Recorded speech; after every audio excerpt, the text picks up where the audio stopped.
Good afternoon, everyone. It's Katie Crysdale here from Lakeview Aquatic Consultants. Thanks so much for being here today. It is Tuesday after Victoria Day long weekend here in Canada. And I'm going to be hopping on here to talk with Lifeguard Your Littles in just a couple minutes. I want to introduce this account before I invite them to join me live to talk about their background and their journey as a water safety professional. So I first got connected with Lifeguard Your Littles on Facebook, actually, over a year and a half ago.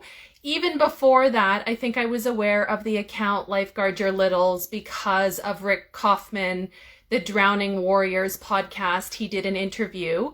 But I was really impressed for the first time after I started following them about a year and a half ago when there was a photo of a small boy in a jacket, like a real tree hunting jacket, and he had money in his hand. And he was asking the viewer of this photo, what is the cost of not buying swimming lessons?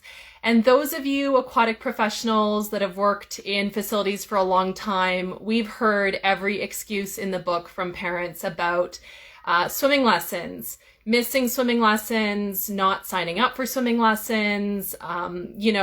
Swimming lessons always plays second fiddle to hockey, to ballet, to dance, to piano, all of these things. And I thought, what a captivating image to really put the onus back on the parents. And we as aquatic professionals, we tend to shy away from being really direct with our messaging. But honestly, when we think about what's effective and what's going to change drowning and the culture around water safety, I think it's really important that we be a little bit more direct, that we push the envelope a little bit more. And that's what I really love about the account Lifeguard Your Littles. They have a Facebook page. They're also on Instagram. And what prompted me to organize this live is obviously May is Water Safety Month. It's the kickoff for the summer season in North America, whether it's Victoria Day here in Canada, whether it's Memorial Day in the US. And last week, there was an incredible post that I reshared on Instagram last night. I think many of you have seen it, probably why you're watching this live, was the Mom A or B post. And I thought, what an incredible way to really address an issue that we all see as aquatic professionals, which is what is safe behavior and what is unsafe behavior.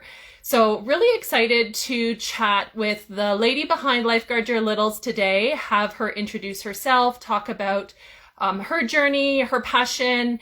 If you don't follow that account on Facebook or Instagram, I definitely recommend that you go do that because her messaging, her education is authentic, it's direct, it's effective, and it's like absolutely nothing else that I am seeing out in the greater world of social media. It's really getting to the root of the issue. So I'm going to bring on Lifeguard Your Littles and we're going to chat about their story and what they do.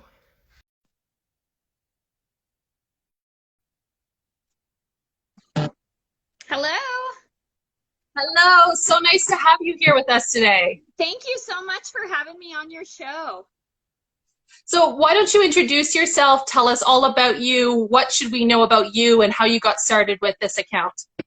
Okay, so my name's Sharil Griesemer and I run Lifeguard Your Littles, and I got started after actually about 3 years ago, but my son had a non-fatal drowning when he was 5, when he was 4, it was in 2005, and he was on a field trip with a local well-known national organization.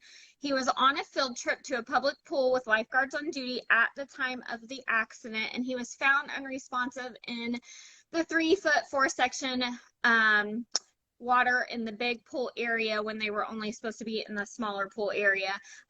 He was pulled out by a 14-year-old boy, and he was given CPR, and he was taken to the hospital. He miraculously full recovery. Sorry. And that's of course he's calling me, my son, right now, Mom. So anyway, so he made a full recovery. And so after that, like for all of these years, I've just really been vigilant on water safety. Always wanted to maybe do something more with water safety, but I wasn't quite sure what yet. And I thought maybe it would just go away. Like the older he got and the further we got from the accident, I thought maybe it would just go a bit away. But one day I just decided that, you know what? I am not the same me I was before the accident to after the accident. And so I asked myself every day when I put my content out, what can I tell the old me that the old me would listen to? So that's kind of how, that's kind of where my inspiration comes from, I guess you should say. I think that's so amazing. I mean, first and foremost, I'm so grateful that your son is okay, because as you know, probably now, there's so many things that might not have turned out the way they did. And so you're very lucky that he's able to, lead a normal life, right, for everything that went on. And I think what you've identified is such a huge gap, right? Because there's water safety education for the pool people, the lifeguards, swim instructors.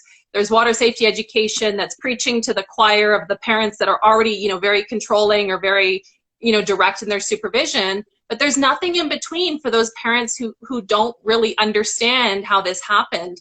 So talk to us about the change for you. Obviously, it was very traumatic, but like, what did you think before the incident about lifeguards and water safety? And what do you think now since your son experienced that? Right. So I thought it was a field trip with a local organization that taught him swim lessons. Like he had done 6 weeks of traditional swim lessons in their program. They were going to a pool with lifeguards on duty. I thought that it was safe. I signed the waiver. Oh, we do this all the time. I remember asking, should we go? Should we bring lunch? No, just pack them lunch. They go. After the accident, I realized that number one, no one will watch your children like you do. You have to be vigilant. You have to know that it happens fast. And number two, that just because a lifeguard is on duty does not make it safe. The lifeguard is there in case of the emergency. In case of the emergency, the parent or caregiver has to be there at all times as well. So that was a huge eye-opening thing. I think that society as a whole just thinks, oh, let's drop our kids off at the pool. It's going to be safe. There's lifeguards. We'll come back in 2 hours, I mean, 10, 12, 15-year-old kids, I would still never do that. My youngest son had a pool party in 5th grade. He was like 12 years old, and I was one of 2 moms that pulled up a seat, sat down, and I did not leave. So it definitely changed me as far as water safety and lifeguards in general, looking at it in a different way. Yeah, I think that's such a big one, like you said, is people think that the lifeguard is going to solve everything, is going to prevent everything, and the lifeguard has a purpose, and people disagree on what that purpose is. But fundamentally, I mean, how many kids were in that camp program that your son attended, right? How many leaders or supervisors were there, right, for that group? Do you know? So there was 14 kids on the list. Of course, I got all the paperwork afterwards, but 14 kids were wrote down on the list. There was one camp counselor for 4 children, my son's age, and 4-year-olds. Right? And 2-year-olds were allowed to also go on the field trip at the time. So after that, I realized that is way too young to be letting your child just go alone on a field trip. I had no idea. I was a 22-year-old young mom, and I just had no idea that wasn't safe at the time. Well, and I think a lot of parents, right, they're new to water safety, right? Like when you have a child, the pediatrician doesn't tell you about the risks of water. They assume, mistakenly or not, that parents will educate themselves about different environments. And like you said, supervising kids in a basement or in a playroom is very different from a pool. Yeah. 4-year-olds might be okay in the playroom, but in a pool, somebody has to go to the bathroom, or somebody's life jacket gets loose, or if they're even wearing life jackets. I mean, there's so much that goes into that. Yeah, and also just having the pool or the pond or, a body of water in the yard even, that is so much different than not having that in the yard, because kids are fast and they will get out of your sight in a heartbeat. It's just like if, little Johnny had a marker and wrote on the wall before you even realized it. It's that fast to get out the door. So I also didn't realize how fast, and even up until the last 3 years, I really didn't, you go through all of that. And then I also posted a photo of my youngest son several years later. He was only 7 months old at the time. He was probably 4 or 5 in this picture, and we're like trying to get the life jacket on him to get in the pool, not in open water. Now, always wear a life jacket in open water, but we're like forcing him in this life jacket to get in the pool. And I just realized now that that's just such a false sense of security. At that time, I still thought that was safe. You know, he didn't know that he couldn't float without the life jacket. So. Yeah, I mean, you can't beat yourself up. I mean, there's so many, you know, you have to pick one path, right? And I definitely agree with you that there's some parents that are overly dependent on life jackets or puddle jumpers or any sort of like floaty. And then the kid thinks, oh, I can swim. I've seen that in swimming lessons number of times. The kid runs and jumps in the pool because with daddy, they always do this. And then the kids, and you have to explain like little Joey, well, this is different. You're here to learn how to swim. There's no aids. And there hasn't been that conversation. Right. But what was it like for you as a mom when you had this terrible incident happen, your son was okay? Were you upset or ashamed about the experience, or did you immediately flip to educating your other friends and family members? So it took me a long time to not be very, very angry about the incident. I held on to the anger of it all for such a long time. And I remember like the internet was so slow back then. We're talking so slow. And I was trying to dig up all this information on drowning and what happens. And I was just trying to get all the information that I could. And then for a while, I think everybody would say to me like, oh, he's fine, Cheryl, just, you know. And so for a while, I just kind of suppressed it all because that's how I felt like, well, he's fine and it's fine. But the more that I started getting into the drowning prevention community, the more I thought, no, this is the reason why people are just going, quit freaking out. It's fine, because they have no idea. The lack of education, even in the people around me, was just so, it's just such a lack that I thought it's never going to end. 10 people a day, 2 children a day, if we cannot change society as a whole into how we view water safety.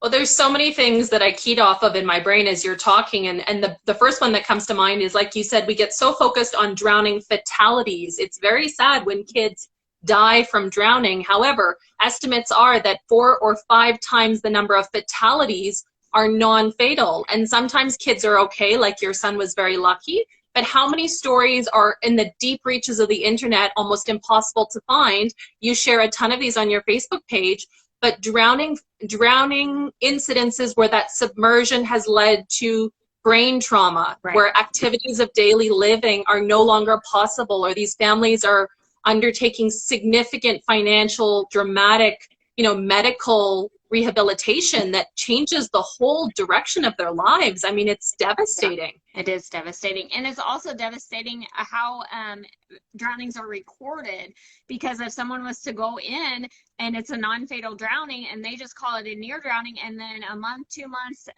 6 months, a year later, then they succumb to their injuries, that's not counted as a drowning. Whereas, then the true numbers we will never know, not unless that's also changed as well. Absolutely. And I think, like you said, in hospital fatalities or complications, whether it's some sort of like ICU or viral infection, I mean, none of that counts. And so we really don't know. And unfortunately, those stories are also not sexy enough for the news media. The news media, unfortunately, they prey on these stories of this, the horrible stories we hear already as the summer is starting in Florida and Texas, these horrible drownings of small children.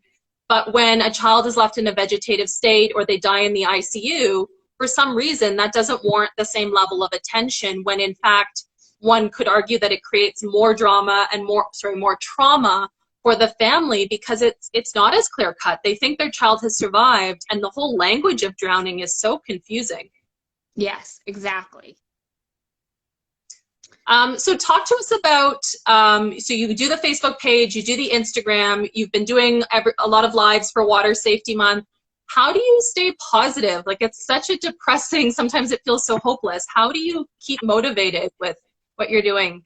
I think it is just seeing people giving me messages like, hey, I saw your live, and do you offer swim lessons? I mean, a lot of people keep reaching out to me, and I think that my message is making a difference. So I guess that's how I stay positive.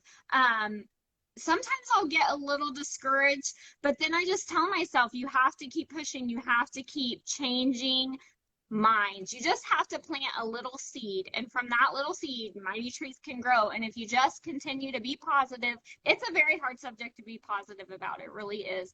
But when you see those kids roll over and float, and you see them able to save themselves in a water situation, if they were to ever find themselves alone, that is what keeps me motivated.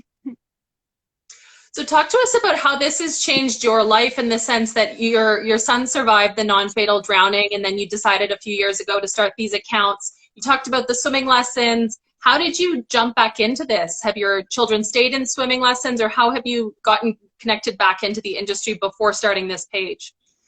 So I just started, I don't know. I mean, no, they weren't. We did do swim lessons for a while after. They're 16 and 19 now. But yeah, so I think it was just the feelings inside of me of seeing drowning every single time I would see like on the news article come up, another drowning, another drowning. I would just share it and I would think, this is never going to end. And so I feel like it was just literally seeing like social media posts of people, of news stories, that I started like just, I think I actually did get Rick Kaufman reached out to me and wanted to do an interview. And after that, and starting to follow him and see all the things he was doing, I was like, you know, if all of us did this, if all of us would just be a voice, then we could be a change.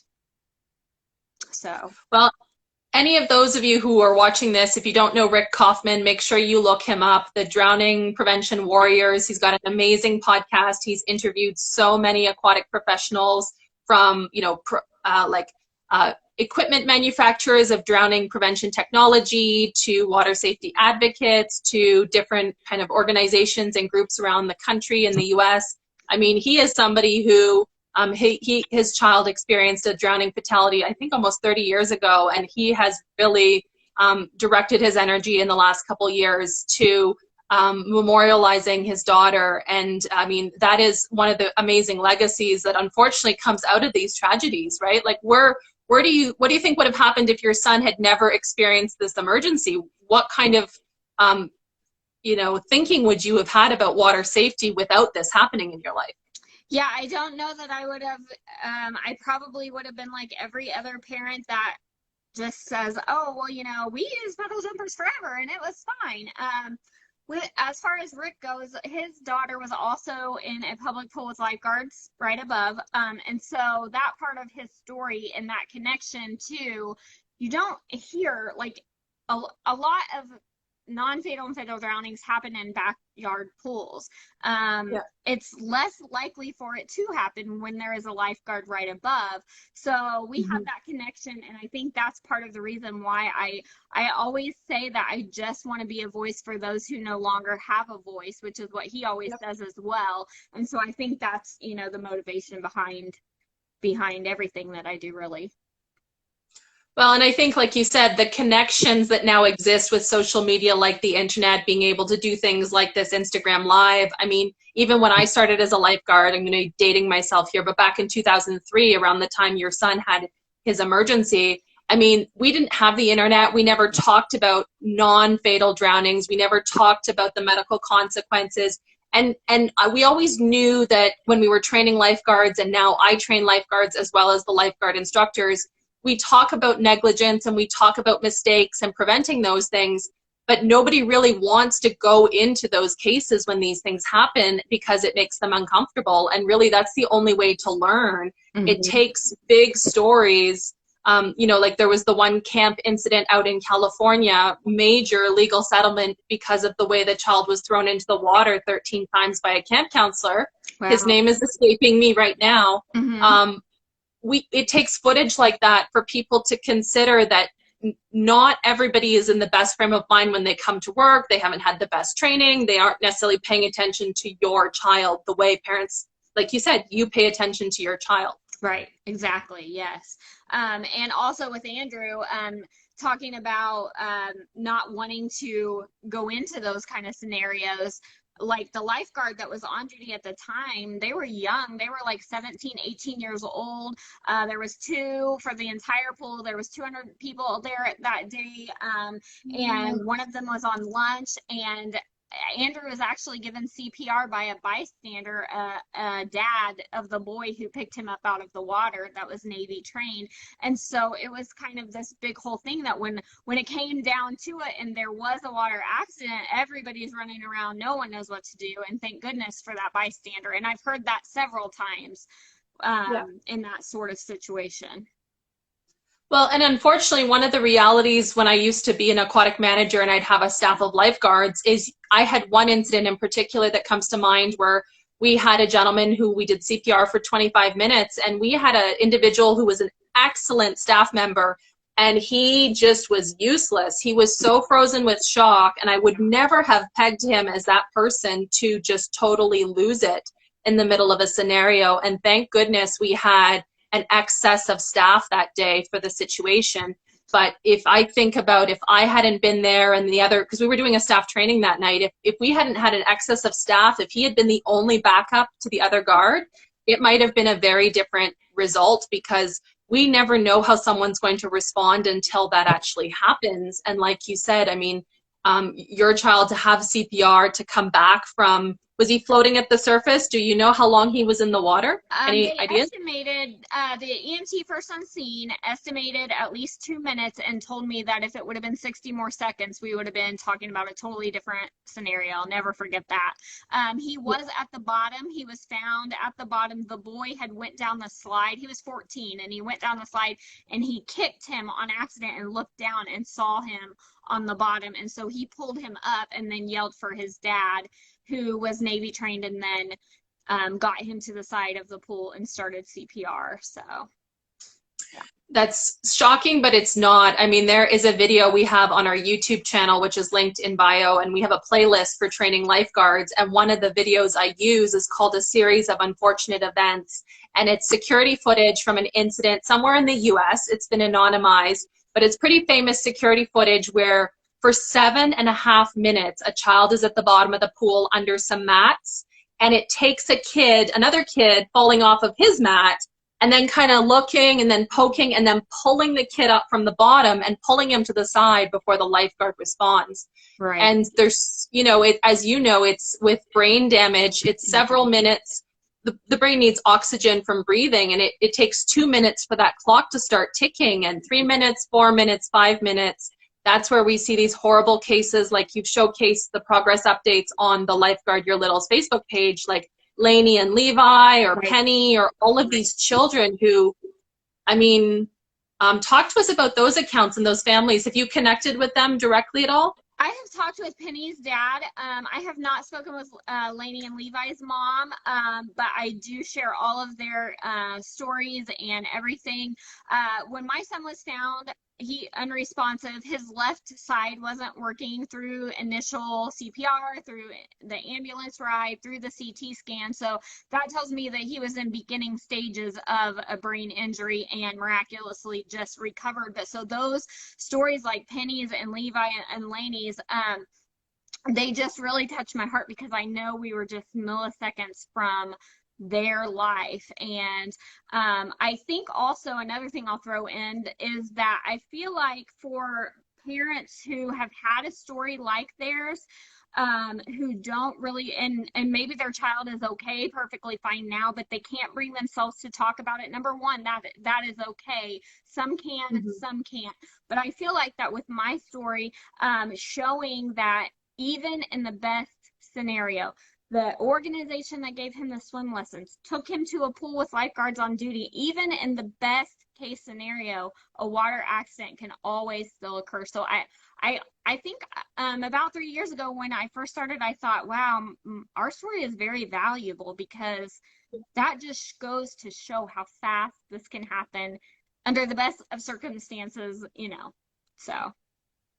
And I can't agree more. I think your point is exactly that. There's so many families that have experienced this, and they're not at a place yet where they're comfortable talking about it, and they may never be, and that's fine. That's not their job to necessarily to fight that battle. But those people who do have that energy and that passion to be able to say, hey, you know, let me take this place of gratitude and educate others, because like you said, it's so terrible for, you know, that silence that a lot of parents, they might feel ashamed, even though it's not their fault. They may wonder, you know, what, you know, the failure, loss of a child is devastating for them.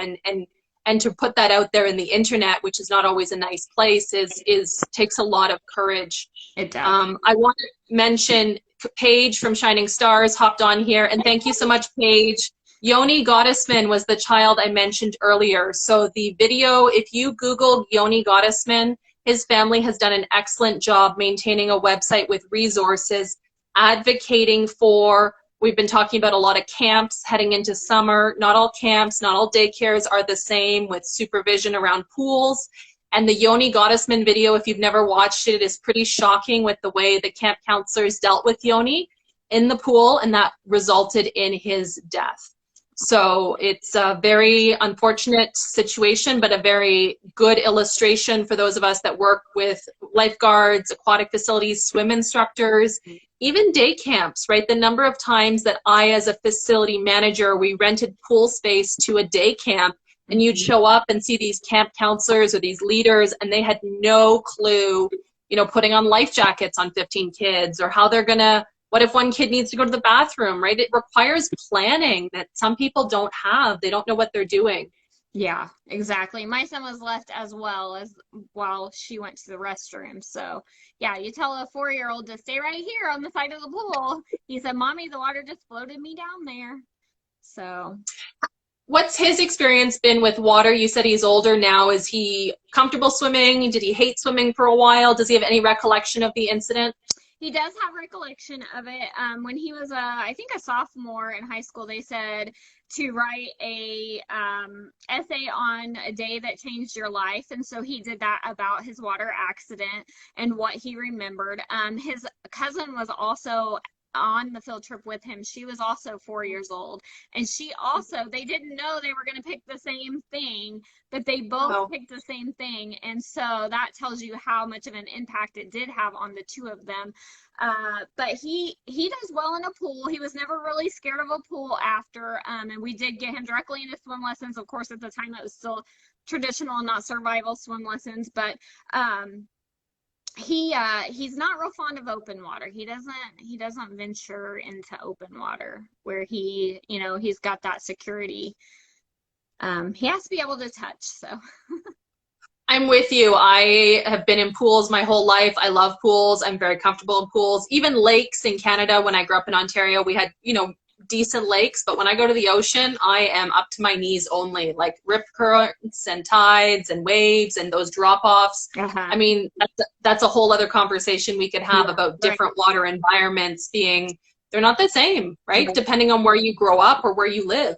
Right, exactly. There's so many aspects of water safety. It's just really hard to portray everything that needs to be said. It's a whole nother topic. So May is Water Safety Month, and we're talking with Lifeguard Your Littles. Talk to us about what you've been doing for the month of May and goals you have coming up with summer. Summer is such a terrifying time of the year for our industry to watch the news reports as you do and I do, and just kind of to pray that it's, especially with COVID and the year we've had, that it doesn't go as badly as it could. Right, exactly. The numbers in Texas and Florida alone right now are just heartbreaking. And I remember last Friday saying, by the end of this weekend, it is so hot here, we will have a water accident. I pray that we don't, but we did. A little 5-year-old boy was on a field trip with his school. They loaded the bus to go back to the school, but the little boy was left in the care of a family member and was found a short while later in a pond at the park that they had the field trip. It breaks my heart to see that. And so for the month of May, we are going into the 3 months of the most water accidents, like you said. And so I just come live every day for the month of May and just talk water safety. I really feel like part of connecting with parents is really just being out there. You can post, all the just the posts that you want. But when you're really talking and doing interviews and getting those out there and just face to face, I think it really resonates a lot better with parents. So this is my third year going live every day for 31 days for the month of May. And some days it's hard to know what to talk about. And like you said, stay positive about a hard topic. So if I have a hard day, or if there is like a story about the 5-year little boy, I try to be more upbeat the next day. Yeah. So I just try to balance it somehow. Well, and I like what you said about those individual relationships, because even though it's not scalable, even though we want to reach so many people, honestly, if we can impact one family, right, we never know that ripple effect of who they can then educate, their siblings or their neighbors or their grandparents, and that kind of that one-on-one connection. I tell this story sometimes. So I've been married for 10 years as of this year, and I've worked in the aquatics industry for almost 20 years. My husband has no excuse. But a couple months ago, he came up to me in the kitchen. He said, "Do you know that drowning is one of the leading causes of unintentional death for children?" And I went, yes. And he said, "I had no idea." Yeah. Like just the volume, the statistics in North America in terms of preventable occurrences. And so and that's been an interesting thing for me to contemplate. If I think about all of the times that I haven't educated him or the dry people in my life, because I just assumed that he understood what I do and why it's important. And a lot of people don't, like you said, they glaze on by those social media posts, or we're not connecting for some reason. Right. I think it's a hard topic that parents don't want to talk to. And I often say that it's a defense mechanism.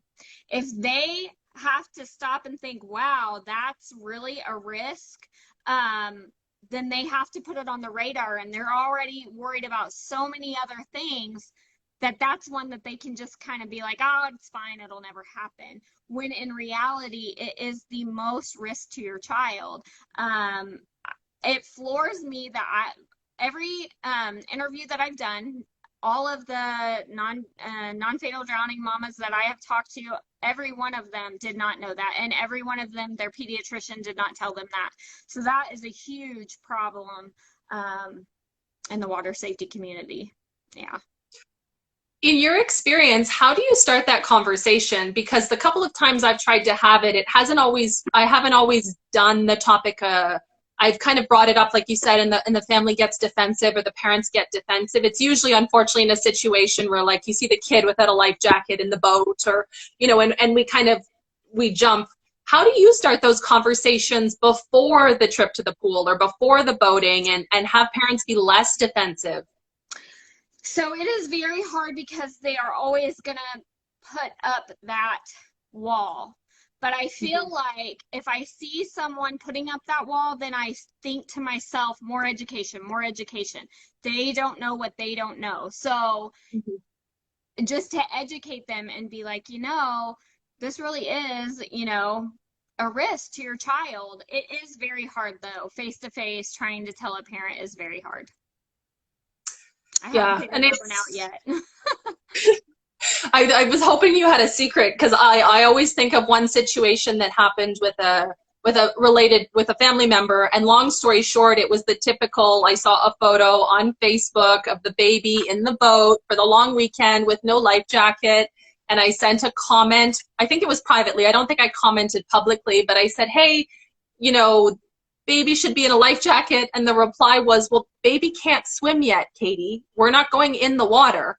And you could see, the snacks and the cans, and you're thinking, like, the boat just might hit a wave and baby might go flying out of the boat. But, like, how does this person not know that? But then again, in water safety is not part of our education in primary school necessarily. In high school, like, where do you learn these things? You don't, if it's not on your radar. And interestingly enough, we learn things like look both ways when you cross the street, hold my hand, don't touch a hot stove, all of these things that we learn, fire safety, stop, drop, and roll. We're learning all of these things, which are good things to learn, but it's not even the number one risk. And the number one risk, we learn nothing about it. Nothing. So yeah, it's a whole problem. So we've been talking with Lifeguard Your Littles, Cheryl, who does a great account on. You're on Facebook, you're on Instagram. I want to circle back to the Mom A and B post, which kind of prompted me to message you because, like I said at the intro to this video, I love your posts. I love how direct they are. I love that they're not stock photos. There's font everywhere. Like they're so to the point in a way that catches my attention, and I hope is catching other people's attention. But talk to us about the Mom A and B post. Where did that come from, and how have people been reacting to it? So that was a great post. I was very proud of that post as well. So I'm glad that it caught your attention. Oh, good. That was kind of me talking to myself before the before me and the now me, Mom. And I'm always trying to reach the before me. Like, what would I have thought before versus what I think now? And I think that if we could just have parents understand that we are just like you. Like, I was her, she is me. Like, I didn't know either, and it's okay. And to be able to reach them on the level of, I thought it couldn't happen to my child too. I thought I was a good parent too. I thought I was doing the best I could too, you know. And so hopefully that post did that.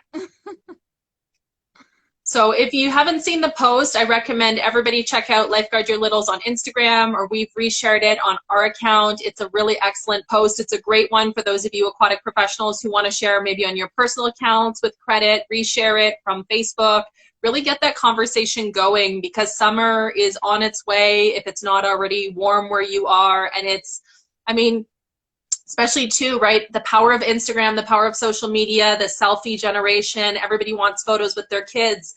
And in fact, last night I checked in on an influencer that I follow on their stories. They had gone to Mexico this week, their first vacation since the pandemic. And they've got their baby who's like 9 months old in the beautiful swan floaty in the pool at their resort, and the baby's like drifting away from the camera towards the edge of the pool. And then finally they grab the baby. But I'm thinking like, oh my goodness, this baby flips over, right? Like just that education piece. I don't want to troll this person, but you know, a lot of these floaties, as you've talked about a lot in your accounts, a lot of these toys, they're not rescue aids, they're not life-saving aids, they're toys, and people don't realize how dangerous that photo or that moment could be.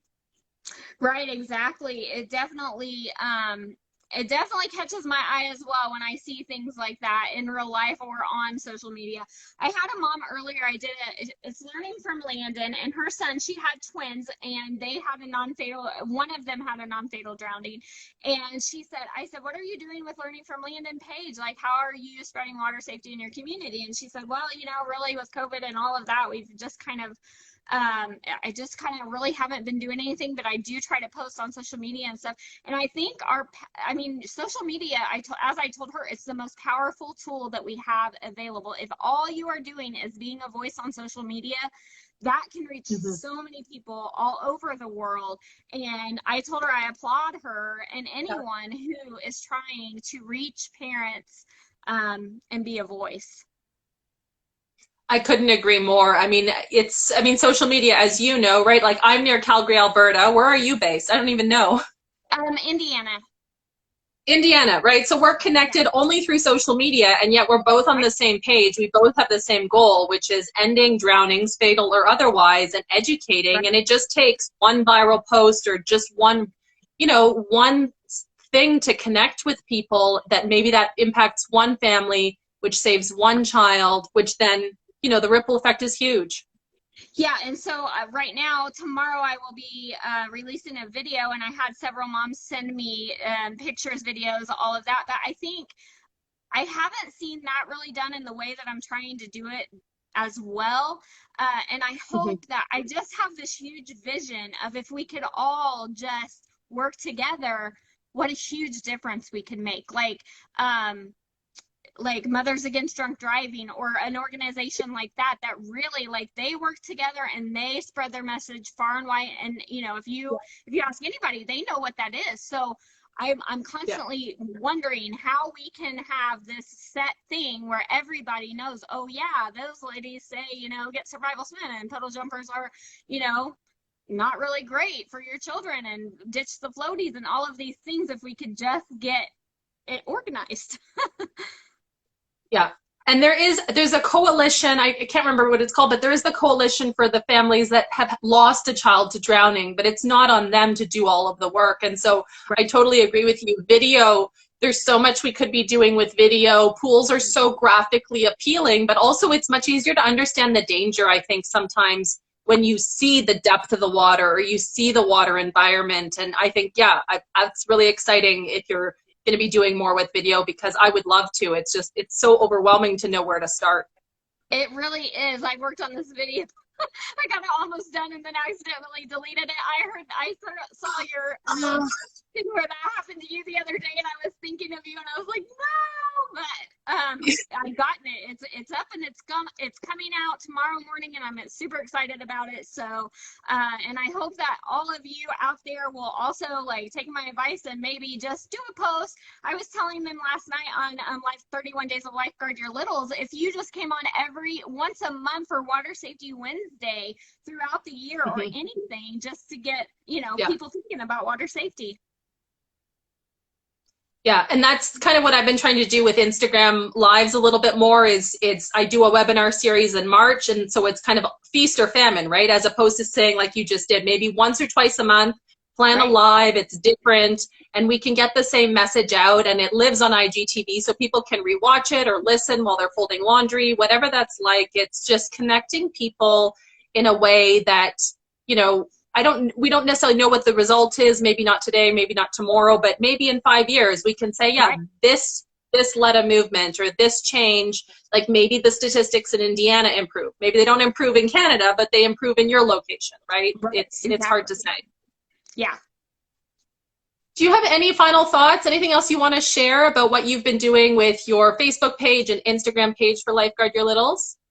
I think just the final thoughts are, thank you so much for letting me come on your program and noticing all of my hard work and effort. So that makes me so happy that I'm actually, getting out there and people are stopping at least for a second, stopping and not scrolling on past. So thank you so much for that. No, I think and I'm not just saying it, I do think your graphics are so different in a good way. In fact, your post, the one I mentioned in the introduction, the boy with the money in the real tree jacket, I shared it, like I give credit to everyone, but I did a presentation last year, like a week before the pandemic hit, so March 2020. It was the drop drowning event we had in Alberta, so it was kind of like a social event with talks about water safety education, and I shared that post in your account as like sometimes we have to be more direct and we can't sugarcoat this.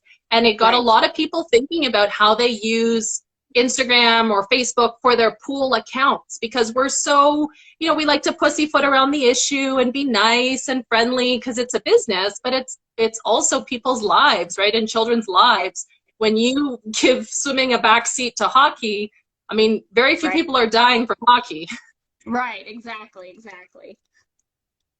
All right, well, thank you so much for joining me today. I'm going to pop this up on IGTV, and I would encourage everyone to check out Lifeguard Your Littles on Facebook, on Instagram. She's doing amazing work, and thank you so much for being here today. All right, thank you so much for having me. Bye. See you. Bye-bye.